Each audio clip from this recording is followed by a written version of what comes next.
Bonjour monsieur le directeur, je viens enfin de trouver l'actrice parfaite pour incarner Ellie dans la série The Last of Us.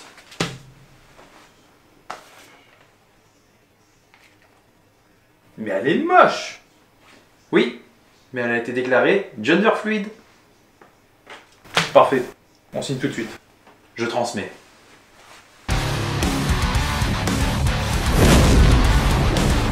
Bonjour à tous, bienvenue dans cette nouvelle vidéo. Ça y est, la série The Last of Us est disponible sur Prime Video, avec le premier épisode sorti ce lundi. Donc, qu'est-ce que ça vaut? J'ai poncé les deux premiers jeux de Naughty Dog. Ils sont pour moi des œuvres majeures du jeu vidéo, des chefs-d'œuvre qui pour moi valent dans leur construction scénaristique et dans l'interprétation des personnages les meilleurs films du genre. Ce sont vraiment des films interactifs qui impliquent le joueur émotionnellement, comme peu de jeux ont réussi à le faire jusqu'à maintenant. J'irais même jusqu'à dire qu'ils sont les prémices de la grande dramaturgie dans le domaine vidéoludique. Rien que la scène d'intro, avec l'une des scènes les plus terribles que j'ai pu voir en tant que joueur, sans doute la plus terrible, Naughty Dog a réussi à me décrocher les larmes alors que je venais de commencer à jouer, c'est dire la puissance émotionnelle du jeu. Du coup, on était tout de même en droit de se demander si de tels jeux avaient besoin d'une adaptation en série ou en film. Les jeux sont eux-mêmes des films avec tout ce qu'il faut, scénario, interprétation, mise en scène, tout est déjà présent et tout est fait à la perfection. D'autant plus que le choix des acteurs pour interpréter les personnages du jeu, ça semblait assez étonnant quand même. Pedro Pascal pour interpréter Joel, bon encore ça peut passer, mais Bella Ramsey en Ellie, non, là ça colle vraiment pas. Ellie dans le jeu a des grands yeux clairs qui transmettent beaucoup d'émotions, son regard était vraiment très parlant, et c'est quelque part ce qu'il y avait de plus touchant chez ce personnage. Bella Ramsey a des petits yeux noirs, ce qui lui donne un regard très dur, presque machiavélique. Franchement, je l'aurais plus vu dans l'adaptation en série des films Esther.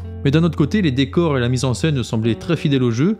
Du coup, j'étais assez curieux de voir cette série. Et il faut aussi avoir en tête que c'est Craig Mazin, le créateur de cette série, le créateur de Tchernobyl, qui est pour moi la meilleure série que j'ai jamais vue, même si c'est une mini-série. Je ne vais donc pas faire durer le suspense plus longtemps. Il y a beaucoup de problèmes dans cette série, et elle ne mérite clairement pas toutes les éloges qui lui sont faites. D'accord, c'est bien filmé, avec de beaux mouvements de caméra, des plans serrés, on retrouve le talent de mise en scène qu'on pouvait trouver dans la série Tchernobyl. Ça ne fait pas de cheap du tout, comme la plupart des séries qui sortent maintenant. On croit à ce qu'on voit, et c'est une très bonne chose à notre époque. Hein, Willow ? La trame reprend exactement celle du jeu. Si vous les avez fait, vous n'aurez donc aucune surprise sur ce qui va se passer, et ce premier épisode est en quelque sorte l'intro du jeu, jusqu'au moment où Joel, Tess et Ellie sortent de la ville pour aller au Capitole. Les créateurs ajoutent juste quelques petits éléments pour étoffer un peu le background des personnages. La série ne débute donc pas le soir, au moment où la fille de Joel attend son père qui rentre, mais le matin de cette même journée, au moment où tout le monde part au travail. On voit donc tout ce qui s'est passé durant la journée, et franchement on s'en fout complètement. Sarah à l'école, Sarah va faire réparer la montre de son père, Sarah, telle une âme charitable, va rendre visite aux vieux voisins d'à côté pour leur faire plaisir après l'école. Vraiment une gamine parfaite, gentille, à l'écoute, etc. Honnêtement, qui fait ça? Est-ce que vous êtes déjà allé faire du gardiennage de vos vieux voisins quand vous étiez au collège? Moi non, et je n'ai vu ça que dans les films. On va dire que le vrai point fort de cet épisode, c'est la fuite en véhicule qu'on avait aussi dans le jeu. Là, la mise en scène est vraiment dingue, on voit vraiment tout du point de vue des personnages dans la voiture, et c'est vraiment l'apocalypse qui se déroule autour d'eux. C'est vraiment très bien fait, il y a des personnes de partout dans les rues, des explosions, des accidents de bagnole, on ne distingue plus les infectés des gens qui fuient, la foule qui sort en masse du cinéma, un avion qui s'écrase, même si ça fait peut-être un peu too much là quand même. C'est parfaitement orchestré, on sent le budget derrière. J'avais peur que la série n'atteigne pas la puissance émotionnelle de la scène que tout le monde connaît, mais si, Pedro Pascal il s'en sort bien, il arrive à nous émouvoir, même si je pense que c'est parce qu'on a déjà en tête la scène du jeu. Cette scène est un gros copier-coller de la scène du jeu, mais elle reste toujours assez percutante. On retrouve beaucoup de références au jeu pour le fanservice, comme la montre cassée, certains dialogues et certains plans sont reproduits à l'identique, et c'est à travers ça qu'on peut se demander si cette série a un véritable intérêt pour ceux qui ont déjà fait le jeu, ce qui je présume est le cas pour la plupart de ceux qui vont regarder cette série. Donc pourquoi refaire totalement à l'identique au plan près beaucoup de passages du jeu? Pareil pour les dialogues. Donc en gros le jeu nous a déjà spoilé toute la série, on sait tout ce qui va se passer par la suite, mais elle reste quand même un bon moyen de faire découvrir cet univers à ceux qui ne jouent pas, même si je vous conseille évidemment de jouer au jeu plutôt que de regarder cette série. L'un des gros points noirs de cette série, c'est son casting. Pourquoi ils n'ont pas pris une blonde aux yeux bleus pour incarner Sarah telle qu'elle est dans le jeu? Parce que c'était tout à fait possible pour eux. Ça leur coûtait quoi de coller totalement à l'univers, vu qu'apparemment ils se donnent tout le mal du monde pour faire en sorte que leur série représente le plus fidèlement possible le jeu, pour respecter les quotas. Oui, on sait bien. Dans ce sens-là, bien sûr, parce que Marlène, elle ressemble à la Marlène du jeu. Là, ils n'ont pas mis une blonde aux yeux bleus, bizarrement. Surtout qu'il y a une scène qui m'a paru très étrange, c'est lorsqu'Ellie demande à Marlène si elle est sa mère. Et Marlène lui répond « Non mais franchement, j'ai une tête avec ta mère ?» Ellie lui répond « Bah non, évidemment. » Mais Joel, il n'a pas vraiment une tête avec le père de Sarah non plus, Donc ça veut dire quoi? Et pour Ellie, je suis désolé, mais je n'y arrive vraiment pas pour le moment. Et je me demande comment elle fera pour arriver à faire ressortir l'émotion que la Ellie du jeu arrivait à nous renvoyer. Comme je le disais, il y a beaucoup de jeux de regard, d'expression faciale, les personnages n'avaient pas besoin de parler pour communiquer entre eux, et en même temps communiquer avec le joueur. C'était une prouesse d'ailleurs, d'atteindre un tel niveau d'animation faciale dans un jeu. La Ellie de la série a fait presque peur quand même.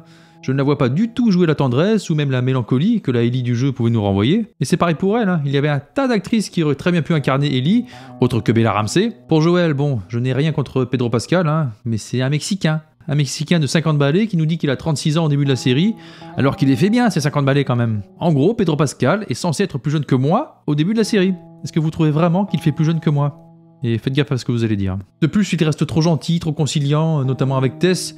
Déjà, qu'est-ce qu'ils sont allés les foutre en couple, ces deux-là ? Ça dénature tout le personnage de Joel, qui est en fait un psychopathe dans le jeu, détruit par la mort de sa fille et qui n'a plus aucun sentiment, il tue sans scrupule, il n'a donc rien à foutre de la vie de couple. Son frère Tommy, incarné par un autre acteur latino, le méchant vendeur de tacos dans Terminator Dark Fate, vous vous souvenez de lui ? Donc voilà, la famille de Joel complète est représentée par des minorités. Alors ils vous copient des plans complets des cinématiques du jeu, ils vous réécrivent exactement les mêmes dialogues, mais pour recopier correctement les personnages, ça non, c'est pas possible pour eux, il y a trop de blanc. Pourtant je comprends pas, il y a de la diversité dans les jeux à la base.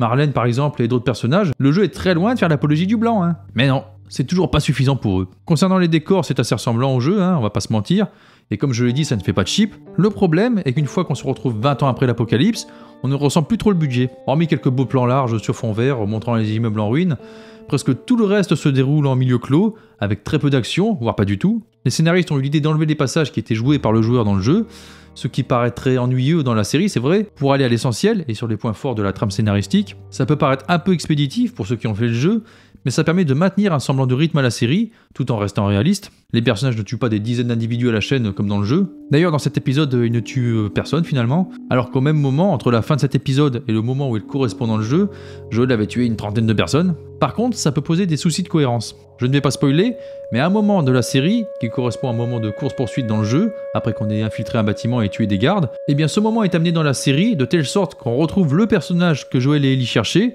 mais ils le trouvent d'une manière totalement différente, et ce rare moment où les scénaristes ont changé la trame du jeu est le seul moment complètement incohérent. Ils arrivent dans un couloir où il y a eu une grosse fusillade qui vient juste de se produire, Joel sent encore l'odeur de la poudre, et il y a un autre personnage qui essaye de se relever parmi les morts. C'est donc vraiment tout récent, mais Joel et Tess n'ont entendu aucun coup de feu alors qu'ils étaient à 20 mètres. C'est d'autant plus illogique que l'autre personnage leur dit qu'on a certainement entendu la fusillade jusqu'au centre-ville. Mais Joel et Tess, non. C'est quand même pas logique du tout. Et en plus, toute la scène se déroule dans un couloir, alors que dans le jeu, ça se passait dans plusieurs lieux différents. On se demande où est passé le budget. Autre élément illogique, et qui pour moi fout toute l'essence même du jeu en l'air, il n'y a pas de sport dans la série. Juste parce que les producteurs ne voulaient pas que les acteurs portent de masques pour qu'on puisse bien les voir. Mais pourquoi ? On les reconnaîtrait quand même très bien, c'est pas grave si on ne voit pas les expressions de peur sur leur visage, on s'en fout, on peut exprimer beaucoup de choses avec les mouvements du corps, Donc pas de sport. Il se transmet comment le champignon là ? Comment est-ce que la mamie qu'on voit au début a été infectée ? Un champignon lui a grimpé le long de la jambe quand elle était assise dans le jardin ? D'accord, les infectés peuvent eux-mêmes transmettre l'infection en mordant leurs victimes, mais ça n'est pas que ça, ce qui provoque l'infection de masse et le fait que le champignon soit aussi dans l'air. Ce sont justement ces spores qui rendaient le jeu hyper flippant, tout le monde pouvait se retrouver infecté, et c'est peut-être pour moi pire que le mauvais choix des acteurs, parce que finalement ça flingue la logique même de la série. Ils nous trouveront peut-être des explications dans la suite, mais je demande à voir. J'ai par contre bien aimé le design des infectés, on voit un peu plus leur mode de fonctionnement. Dans les jeux, ils semblent être plus guidés par une sorte de rage à la 28 jours plus tard. Là, on comprend tout de suite que leur but est de transmettre le plus possible l'infection, parce que comme c'est expliqué dans une interview télévisée au début de la série, il s'agit d'un champignon qui cherche à s'étendre sur le plus d'individus possible. On voit donc les infectés qui ont des sortes de petites tentacules qui sortent de la bouche.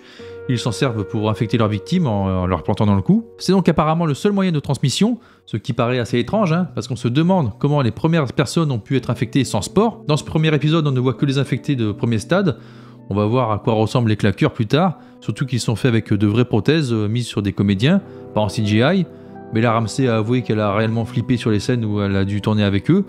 Reste à savoir si c'est juste une opération marketing ou si c'est vrai. Cette adaptation est donc assez moyenne pour moi, mais bon, j'en attendais pas grand chose, et j'ai beaucoup de mal à pardonner ce choix de ne pas mettre les sports, surtout la raison pour laquelle ils ne les ont pas mis. C'est totalement ridicule et injustifié. Bon, je vous rassure, c'est quand même beaucoup mieux que les Anneaux de Pouvoir et Willow. Là, les créateurs essaient tout de même de respecter un minimum l'œuvre originale, ce qui reste louable de nos jours. De plus, ça reste tout de même bien fait, ça n'est pas de la grosse chiasse techniquement parlant, comme Willow. On sent que le créateur derrière n'est pas un charlot et qu'il connaît bien son boulot, mais j'aurais préféré une histoire à part, qui se serait déroulée en même temps que les aventures de Joel et Ellie, pourquoi pas, et qu'on les croise à un moment vite fait au cours de la série, comme un clin d'œil. Ça aurait été plus sympa et plus intéressant pour ceux qui ont déjà fait le jeu et connaissent déjà le scénario par cœur, et ça aurait évité de voir les personnages du jeu se faire grand remplacer. Voilà pour mon avis sur ce premier épisode de The Last of Us.